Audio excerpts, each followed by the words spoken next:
So what we'll need for this project is bicycle inner tube, set of pliers, a knife and a paint heat gun.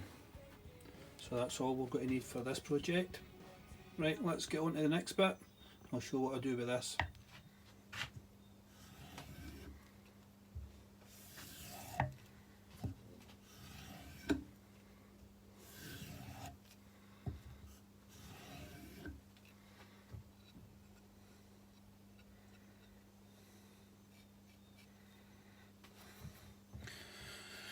Right, so I've just been out doing a bit of maintenance on my knife there, getting a quick strop and just touching up the edge before the spring really kicks in, and hopefully this lockdown will finish soon for us and we'll be able to get back out. And what I find with this handle on this knife here, that it can be a bit smooth and my hand has got a tendency to slip, especially when it gets wet. So what I've done today is I've actually cut a length of bicycle inner tube and I've put it onto the handle, and then what I'm going to do is actually shrink wrap it to the centre of the handle, give me a much more positive grip on the knife when I need it. So the first thing we do then is get your inner tube, your Stanley knife, and cut it to size. So I've already done that just to cut down a bit of time for you, and I've actually got it pulled over the handle. So here it is. And what I like to do next then is get the heat gun ready and take my knife and basically place it in a set of pliers like so. You just get a grip on it. So this allows you to manoeuvre the knife in all different angles when it comes to actually heating up. So let's see how we get on then with this shrink wrap. So here's the heat gun. I know this is a bit noisy.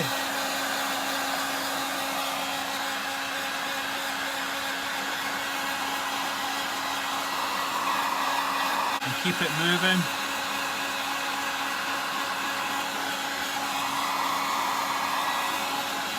And we want it to keep moving so we don't actually heat the knife up too much. Then what I like to do from there, you should do this with gloves on, is get a hold of the knife and squeeze it as hard as I can. There we go. That's that secure.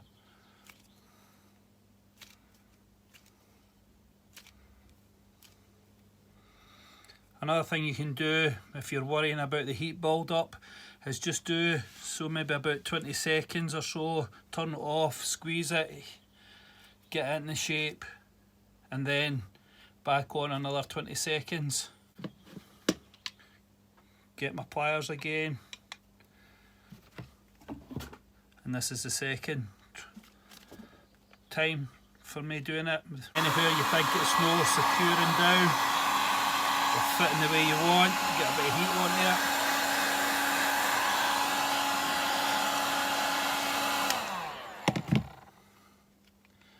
There you go.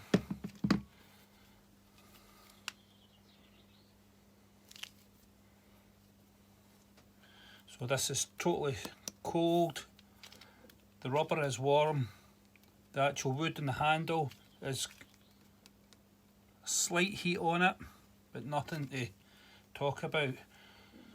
So whatever you do, don't let the metal heat up too much.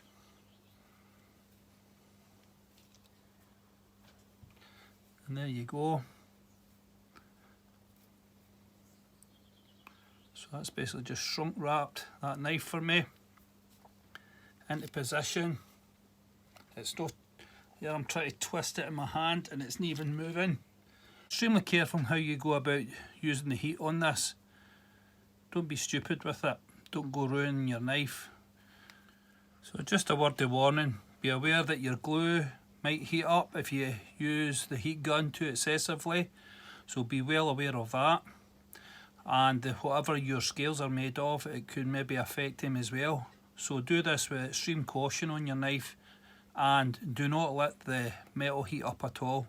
Okay, so a couple of seconds on, get a feel, yeah, it's okay.